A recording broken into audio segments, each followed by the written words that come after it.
Il y a des noms que l'on efface des archives, des visages que l'on retire des photographies, des vérités que l'on enferme dans les murs épais du Vatican. Et parfois, un seul homme peut faire trembler les fondations d'un empire millénaire. Leonardo Mancini. Un prêtre discret, un érudit brillant, mais surtout, un homme dont les découvertes auraient pu bouleverser l'histoire du christianisme. Et pourtant, vous n'en avez jamais entendu parler. Pourquoi? Parce que ce qu'il a trouvé ne devait jamais être révélé. Dans ce récit, vous allez plonger dans une affaire que certains appellent déjà le plus grand secret religieux du XXIe siècle. Un réseau d'archives cachées, une expédition interdite sous la crypte de Saint-Jean de Latran, des écrits si anciens que même les papes ont refusé de les lire, et des morts. Beaucoup de morts. Si vous aimez les vérités interdites, les documents occultés, les récits qui dérangent les puissants, alors cette vidéo est pour vous. Laissez un like si vous sentez que ce que vous allez entendre mérite d'être entendu. Et surtout, abonnez-vous et activez la cloche, car ce que nous allons dévoiler ici pourrait bien être supprimé ailleurs. Maintenant, asseyez-vous confortablement, car ce que le Vatican ne veut pas que vous sachiez commence maintenant. Cela commence toujours par une disparition. Une absence trop discrète pour être suspecte, mais trop nette pour être accidentelle. C'était le 4 avril 2019, à Rome. Une matinée comme les autres. Les cloches de Saint-Jean de Latran venaient de sonner l'Angélus. Mais un homme manquait à l'appel. Le père Leonardo Mancini, archiviste du Vatican, professeur en paléographie sacrée et spécialiste des textes apocryphes de l'époque proto-chrétienne. Il n'était pas en retard. Il était effacé. Ses collègues pensèrent d'abord à un malaise. Mais il n'avait pas laissé ses clés. Son appartement était intact, son téléphone éteint. Aucune note, aucune trace. Comme s'il avait été effacé d'un seul trait, sans lutte, sans bruit. Ce que peu savaient alors, c'est que, quelques jours avant sa disparition, le père Mancini avait confié à une journaliste française indépendante, Claire Donadieu, un étrange dossier crypté avec pour seule consigne « Si je disparais, publiez-le », mais seulement après avoir trouvé la croix noire. Pour comprendre cette affaire, il faut d'abord savoir qui était cet homme. Né en 1971 à Arezzo, en Toscane, Leonardo Mancini était l'un des esprits les plus brillants de sa génération. Il entra au séminaire à l'âge de 17 ans, mais ce n'était pas la foi qui l'y conduisit, c'était l'histoire. Il voulait comprendre ce que l'Église cachait, non ce qu'elle prêchait. Paradoxalement, cette curiosité presque hérétique lui ouvrit toutes les portes. Dès 1998, il fut intégré à la Bibliothèque apostolique vaticane, section réservée des Codices Reservati, ces manuscrits qui ne sont consultables qu'avec l'autorisation directe du préfet ou du pape lui-même. Mancini parlait 9 langues anciennes, pouvait lire l'araméen comme un journal du matin et passait ses journées entre les couloirs feutrés des archives interdites et les souterrains claustrophobes du Vatican. Mais en 2017, son comportement change. Selon ses proches, il devenait plus nerveux. Il parlait seul. Il griffonnait des symboles qu'aucun de ses collègues ne reconnaissait. Il aurait même affirmé à l'un d'eux « J'ai trouvé un texte qui ne devrait pas exister ». Quelque chose que même les papes ignorent ou font semblant d'ignorer. Ce texte, selon les rumeurs, serait un évangile interdit, mentionné une seule fois dans les notes de l'évêque Aringio d'Amalfi au XIIe siècle.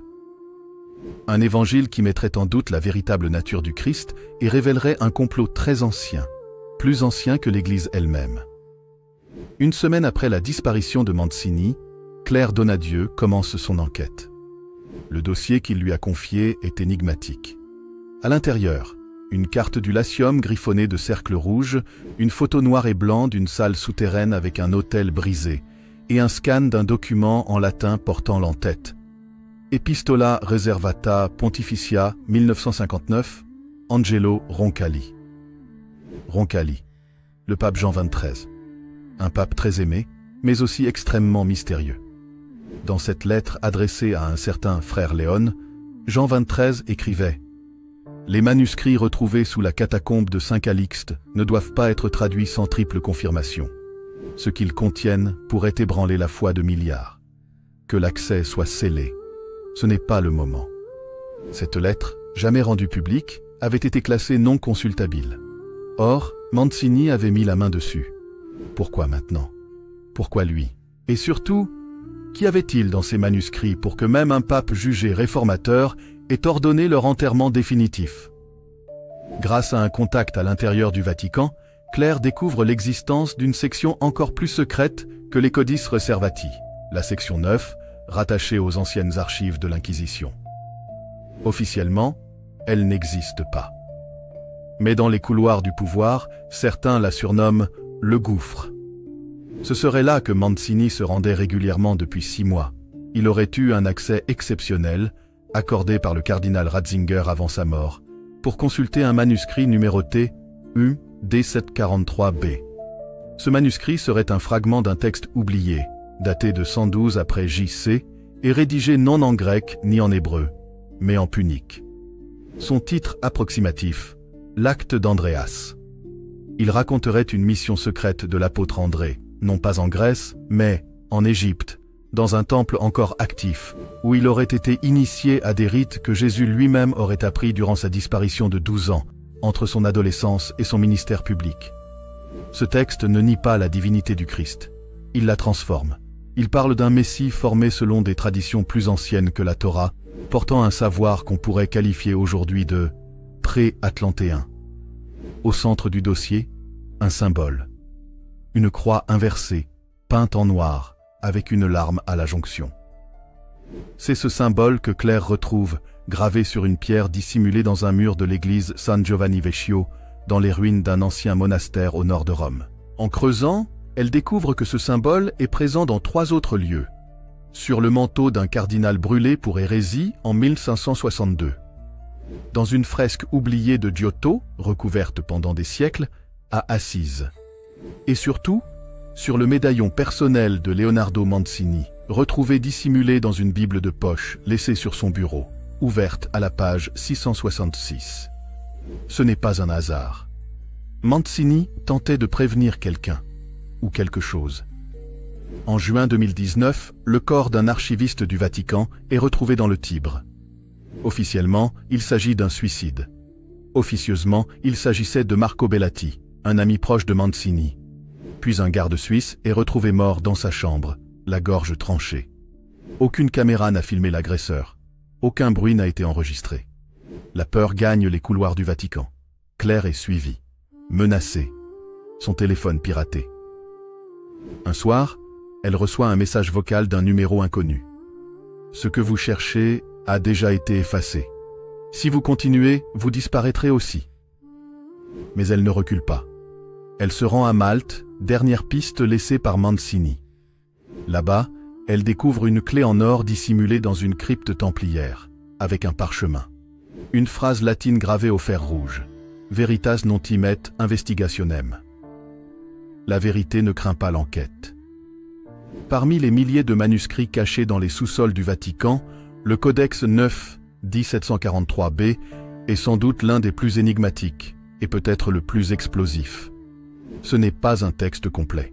Il s'agit d'un fragment abîmé, rédigé sur un papyrus d'origine égyptienne, daté au carbone 14 de l'an 112 après J.C. Il porte le sceau d'une confrérie inconnue, en alphabet punique, ainsi qu'un symbole représenté nulle part ailleurs dans l'histoire chrétienne officielle, un œil fermé, transpercé d'un clou de cuivre. Le père Leonardo Mancini l'a déchiffré en secret. Il a passé plus de 8 mois à reconstituer les phrases, corriger les altérations, recouper les formules. Ce qu'il a découvert dépassait tout ce que l'on pouvait imaginer.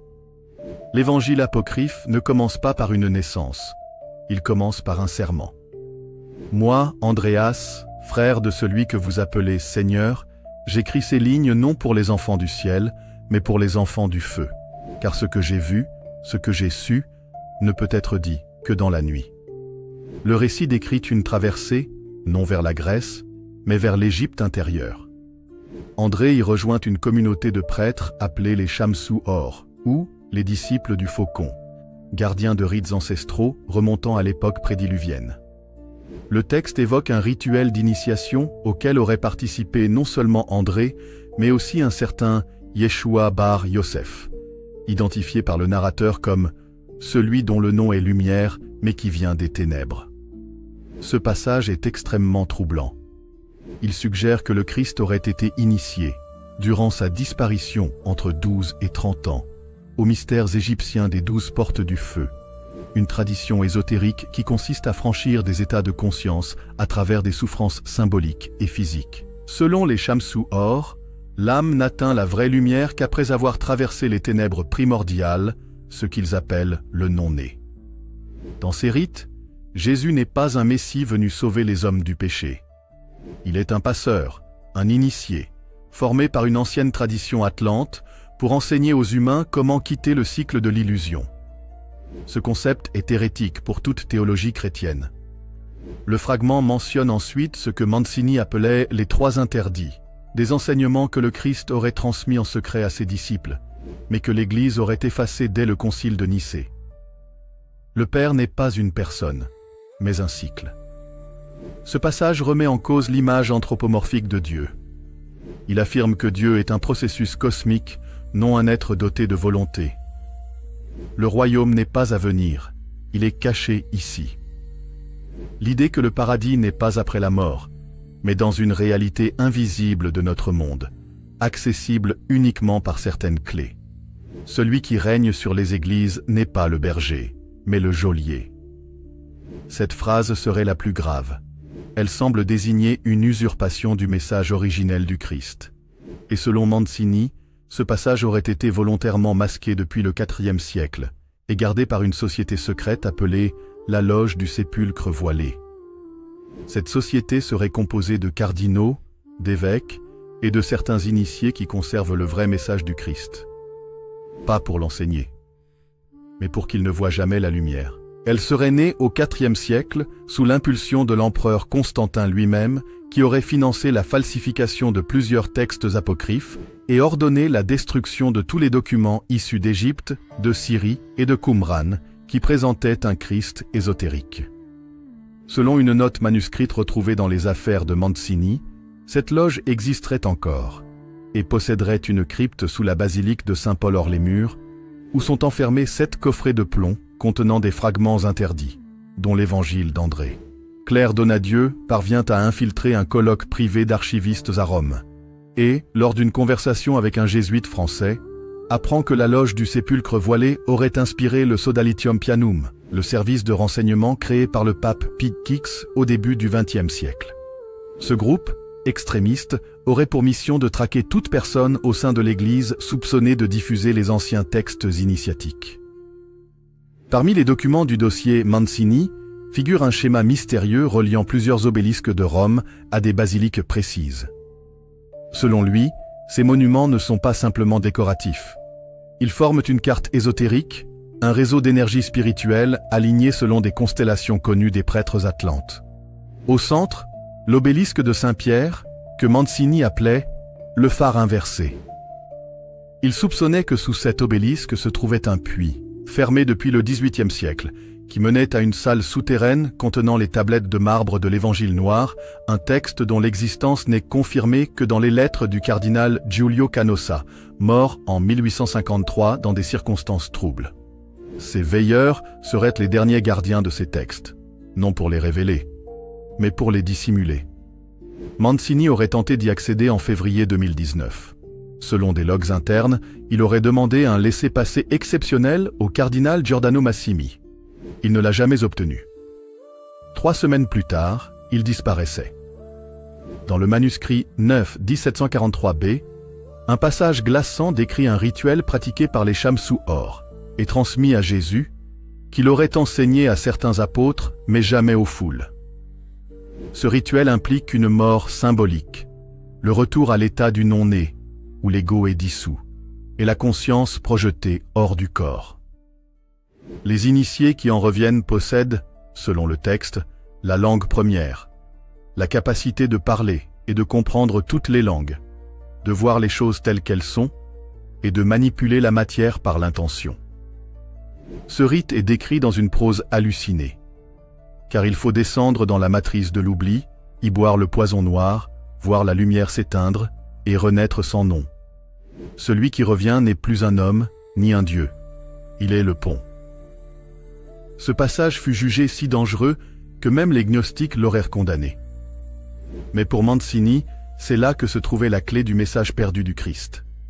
L'homme n'est pas sauvé par foi, ni par obéissance, mais par connaissance intérieure gnosis acquise par l'épreuve personnelle. 1 mois avant sa disparition, Mancini aurait confié à un ami proche qu'il envisageait de fuir à Rennes-le-Château, en France. Il croyait que le prêtre Béranger Saunière y avait dissimulé une copie du manuscrit 9, 1743b, ou du moins un fragment. Il aurait acheté un billet d'avion pour Toulouse, réservé une chambre à l'hôtel de la Tour. Il n'y est jamais arrivé. Son dernier message, envoyé à Claire Donadieu, ne contenait que 3 mots. Le feu descend. Depuis, plus aucun signe. Le 13 octobre 1884, dans la basilique Saint-Pierre de Rome, le pape Léon XIII célèbre la messe matinale entouré de ses cardinaux. À la fin de l'office, il s'arrête, tétanisé, les yeux fixés sur un point invisible. Il reste immobile pendant 10 minutes, sans cligner des yeux. Lorsqu'il revient à lui, il se retire aussitôt dans son bureau privé et rédige une prière très particulière, l'exorcisme à Saint-Michel-Archange, un texte jamais utilisé en liturgie ordinaire. Ce qui est moins connu, c'est ce qu'il aurait confié, ce jour-là, à son secrétaire particulier. J'ai entendu une voix, celle du Christ, et une autre, rauque, caverneuse. Elle se disputait le sort de l'humanité. Satan a demandé 100 ans pour détruire l'Église. Mais ce n'est qu'une partie de la vérité. Ce jour-là, selon des documents confidentiels récemment révélés par un ancien archiviste de la Bibliothèque Vaticane, Léon XIII aurait également reçu un dossier crypté, transmis via la nonciature d'Alexandrie. Ce dossier contenait le fac-similé d'un papyrus mentionnant le nom d'André, le même que dans le manuscrit 9, 1743b. Ce papyrus, aujourd'hui disparu, aurait fait référence à une révélation christique totalement incompatible avec la doctrine catholique, celle d'un royaume intérieur, d'un Dieu non personnel et d'un héritage remontant à des écoles atlantes disparues. Léon XIII, malgré son engagement mystique, choisit la prudence. Il ordonne la création d'un cercle fermé, l'ordre du miroir. Voilé, une cellule discrète de cardinaux dont le rôle est d'analyser, classer et dissoudre toute information mettant en danger la doctrine. C'est là que commence le pacte du silence. Ce cercle secret, rebaptisé plus tard Collegium Silenti, sera renforcé par Pie XI, puis réorganisé en 1935 sous le pape Pie XII. Ce dernier, fasciné par les manuscrits de Qumran, aurait tenté de mettre la main sur des fragments non publiés des Esséniens. D'après certains témoignages de diplomates français à Jérusalem, des agents vaticans auraient acheté, en 1948, un rouleau perdu, surnommé le Codex de la Scission, qui relatait la vie d'un prophète nommé Isha, un être de lumière rejeté par le temple car il refusait le sacrifice sanglant. Ce texte, jugé explosif, aurait été entreposé dans les archives apostoliques secrètes, dans un coffre codé par 6 mots hébreux. Le problème, l'un des cardinaux de l'époque, Mgr Ernesto Ruffini, aurait fait une copie partielle et en aurait transmis une traduction à un ami dominicain. Ce dominicain n'était autre que le père Marco Stella, le mentor spirituel de Leonardo Mancini. Ainsi, le contenu des textes interdits se transmet depuis plus d'1 siècle, discrètement, entre mains choisies. À son tour, Jean XXIII découvre le dossier Mancini en 1960. L'un des points les plus choquants de ce dossier est la présence d'un document étiqueté X85C, qui contient une lettre signée INS, évoquant un pacte antique entre certains pères de l'Église et une entité invisible en échange de la consolidation du pouvoir terrestre de l'Église. Le texte de cette lettre est terrifiant. Il a été convenu que les clés du royaume seraient détournées, que la pierre soit gardée non par la foi, mais par la peur. Tant que le sceau du non-né ne sera pas brisé, aucun homme ne verra la vraie lumière. Jean XXIII, bouleversé, décide de convoquer le Concile Vatican II dans l'espoir d'ouvrir l'Église à la vérité. Mais il est freiné par une frange conservatrice menée par le cardinal Ottaviani, farouche, opposant à toute révélation jugée ésotérique. Selon plusieurs chercheurs, une version plus radicale du concile aurait été préparée, contenant un chapitre complet sur les textes gnostiques. Elle n'a jamais été présentée. Ce texte est aujourd'hui surnommé Schéma 13b de Arcano Initio. Jean XXIII meurt subitement en 1963, sans avoir pu dévoiler ce pan du concile. Officiellement, il succombe à un cancer de l'estomac. Officieusement, certains pensent qu'il a été empoisonné par un groupe interne lié au Collegium Silenti. Le pape Paul VI, son successeur, reçoit une relique transmise par le patriarche arménien d'Antioche, un fragment d'une tablette de pierre retrouvée près du mont Ararat. Cette tablette comporte un symbole identique à celui trouvé sur le manuscrit 9 1743b. L'œil fermé et transpercé. Ce symbole serait celui de la Loge Noire, une société antédiluvienne fondée selon les textes atlantes pour conserver le savoir interdit aux hommes, en particulier celui permettant d'atteindre la conscience solaire, un état que Jésus, Bouddha et Osiris auraient en commun. La Loge Noire, d'après Mancini, aurait été infiltrée par des membres du clergé dès le IVe siècle, créant ainsi un double réseau dans l'Église, celui des apôtres de la foi et celui des gardiens du feu. Leur mission, préserver les secrets, en les enterrant vivants. Benoît XVI, ancien préfet de la Congrégation pour la doctrine de la foi, ex-Saint-Office, a eu un accès total aux archives secrètes. Il a notamment rédigé un mémoire classifié, jamais publié, intitulé « De Veritate Occulta Christi », de la vérité cachée du Christ. Ce texte contiendrait une synthèse des évangiles apocryphes reconnus comme authentiques par les experts du Vatican, une cartographie des anciens sites initiatiques du Christ en Égypte, une description du rituel du non-né et de sa survivance en Orient, une mise en garde contre une révélation future qui pourrait effondrer les fondations visibles de l'Église. Benoît XVI aurait reçu, en 2012, un avertissement signé anonymement. Si tu parles, tu détruis l'unité. Si tu te tais, tu t'éteindras. Quelques mois plus tard, il démissionnait, événement rarissime dans l'histoire de l'Église. Lors d'un discours prononcé en privé devant les archivistes Vatican en 2020, le pape François aurait évoqué le poids du silence, affirmant que certaines vérités ne sont pas à dire, car elles éteindraient la foi des simples. Une phrase qui fait écho à une doctrine peu connue, la pédagogie de l'ombre. Une politique consistant à taire les mystères pour protéger la stabilité spirituelle des croyants. Mais des témoins affirment que le pape aurait aussi mentionné le nom de Mancini, et surtout, qu'il aurait demandé une évaluation urgente de tous les documents liés au non-né. Claire Donadieu reçoit, par une source anonyme, un extrait d'une lettre attribuée au pape François. L'Église est un vaisseau. On ne peut en montrer la cale sans noyer les passagers. Il apparaît clairement que, depuis plus d'un siècle, chaque pape a été confronté au même dilemme, révéler l'existence d'une vérité différente, plus ancienne, plus ésotérique, ou la taire pour préserver l'ordre. Mancini, en tentant de briser ce pacte, est devenu une menace. Le pacte des papes silencieux n'est pas un mythe, c'est une stratégie de survie. Mais la vérité, elle, continue de brûler. Sous les pierres, dans les archives, dans l'ombre de chaque croix. Le 21 juin 2024, à l'aube, Claire Donadieu, désormais traquée, se rend dans un monastère reculé de Haute-Auvergne. Elle y retrouve le frère Isidore, un ancien moine bénédictin ayant quitté l'ordre en 1987, après avoir vu un fragment du fameux manuscrit 9 1743b. Il lui remet un petit coffre en bois d'olivier, fermé par une serrure triple.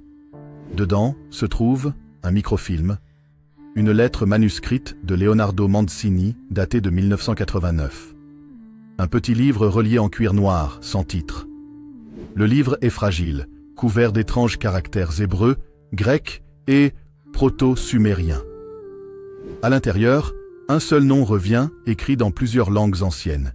Shemiel, parfois orthographié, Sémial, Shemiel ou encore Shemiel. Frère Isidore l'appelle le livre qui doit être brûlé, une expression ancienne dans certains ordres monastiques pour désigner les textes qui réveillent. En recoupant les noms et les symboles, Claire comprend que Shemiel n'est pas une simple figure biblique.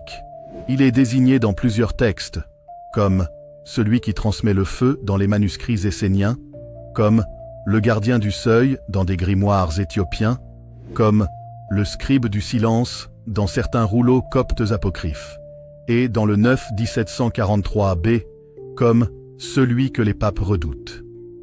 Ce nom, Shemiel, apparaît aussi en marge du Codex Vaticanus, gratté mais encore visible sous lumière UV. Il serait un ange oublié, un intercesseur entre l'homme et une source divine pré-abrahamique, rejeté par les conciles officiels. Leonardo Mancini aurait affirmé que Shemiel n'était pas un ange déchu, mais un ancien prêtre atlante, détenteur d'une connaissance qui lie la conscience à la matière. L'un des chapitres les plus controversés du Petit Livre Noir décrit un rituel interdit, transmis de génération en génération au sein de la Loge Noire, celle-là même infiltrée dans les cercles de l'Église. Ce rituel, appelé « rituel de l'huile clos », serait une tentative de fermer l'accès à l'illumination intérieure en échange d'un pouvoir temporel et hiérarchique. En d'autres termes, une inversion de la révélation. Claire découvre que certains symboles présents dans ce rituel, l'œil piqué, la croix inversée sur cercle rouge, la spirale noire se retrouvent dans les voûtes de la crypte Saint-Calixte, au Vatican. Avec l'aide d'un contact intérieur, le père Bonaventure, elle accède clandestinement à ces souterrains. Sous la crypte, un couloir ancien, scellé depuis 1929, mène à une salle circulaire recouverte de mosaïques en or noir. En son centre, une table de marbre sur laquelle est gravé en latin « Quod non potest dici, scribitur in tenebris ». Ce qui ne peut être dit est écrit dans les ténèbres. Sur le mur du fond, un médaillon ancien représentant le visage d'un homme aux yeux bandés et un mot en grec, apeiron, l'infini indifférencié, un concept hérité des écoles pythagoriciennes et des mystiques gnostiques. Claire comprend que cet endroit n'est pas un sanctuaire chrétien, mais une chambre d'initiation antique, conservée sous le Vatican à l'insu du monde. C'est là que Mancini aurait été conduit en 1982, et c'est là qu'il aurait vu le livre. Le microfilm remis par frère Isidore contient un enregistrement audio de Leonardo Mancini. Sa voix est faible, mais déterminée. Si vous entendez ceci, c'est que je ne suis plus. J'ai vu la vérité. Elle ne ressemble pas à ce qu'on m'a enseigné. Elle est plus grande, plus belle et plus dangereuse. On m'a montré le livre. On m'a demandé de le traduire. Mais j'ai refusé de mentir. Ce que vous appelez Dieu n'est pas une personne, mais une source. Ce que vous appelez Christ n'est pas un Messie unique, mais un état. On m'a menacé. On m'a enfermé. Et puis, on m'a effacé. Mais sachez ceci. Le livre existe, et tant qu'il existe, leur règne vacille. Claire, bouleversée, comprend que le message n'était pas destiné à l'Église, mais à ceux qui cherchent encore. Elle tente de faire publier ses découvertes. Elle contacte des journalistes, des historiens. Personne ne veut s'en mêler. Un certain professeur d'histoire des religions à Prague, Joseph Krawicz, accepte de lire le manuscrit. Quelques jours plus tard, il meurt dans un étrange accident de voiture. Son ordinateur, volé. Son appartement, vidé. Claire reçoit un message vocal anonyme. « Vous ne comprenez pas. Ce livre n'est pas une information. C'est un portail. Chaque lecture ouvre un seuil. Et ce seuil n'est pas toujours humain. » Le 3 avril 2025, un incendie ravage l'abbaye de Saint-Michel-du-Désert, où Claire avait entreposé les copies du livre. Aucun blessé, mais tout est détruit. Officiellement, un court-circuit. Le lendemain, un cardinal de la curie romaine publie une note interne aux évêques. Qu'il soit rappelé que certaines connaissances, même historiques, peuvent troubler les esprits faibles, et qu'il vaut mieux un silence fidèle qu'un savoir qui divise. Claire disparaît. On ne la reverra jamais. Mais le livre n'a pas été entièrement détruit. Un exemplaire aurait été transmis à un certain VM, une figure anonyme qui anime un cercle de recherche privé sur les textes apocryphes. Une rumeur évoque une prochaine publication numérique sous pseudonyme, cachée dans une blockchain cryptée. Un fragment du livre circule déjà. Il dit ceci. « Quand viendra l'ombre qui parlera en lumière, quand le cœur verra ce que l'œil ne peut, alors le nom perdu renaîtra, et les clés tomberont. » la prophétie est en marche. Et le Vatican, plus que jamais, se tait. Si vous êtes encore là, c'est que vous avez suivi cette enquête jusqu'au bout. Et pour cela, je vous remercie du fond du cœur. Ce que nous avons parcouru ensemble n'était pas une simple histoire. C'était une plongée dans les arcanes de ce que certains appellent la vérité cachée. L'affaire Mancini n'est pas terminée. Elle ne le sera peut-être jamais. Parce qu'elle pose des questions que peu osent formuler à voix haute. Qui contrôle ce que nous croyons? Que cache le silence des puissants? Et surtout, à quoi sommes-nous prêts pour regarder au-delà du voile? Je sais que ce genre de récit bouscule, dérange, intrigue. Mais s'il vous a touché, éclairé ou simplement fait réfléchir, alors notre mission est accomplie. Merci infiniment d'avoir regardé jusqu'à la fin. Votre temps est précieux et le fait que vous l'ayez consacré à cette histoire signifie beaucoup. Si vous voulez soutenir ce travail de recherche indépendant et passionné, n'hésitez pas à liker cette vidéo, vous abonner et activer la cloche pour ne pas manquer les prochains récits. Car ce que nous allons explorer ensuite va encore plus loin. Et surtout, restez curieux, restez éveillés. Parce que la vérité ne se donne pas, elle se cherche. Ensemble, à très bientôt.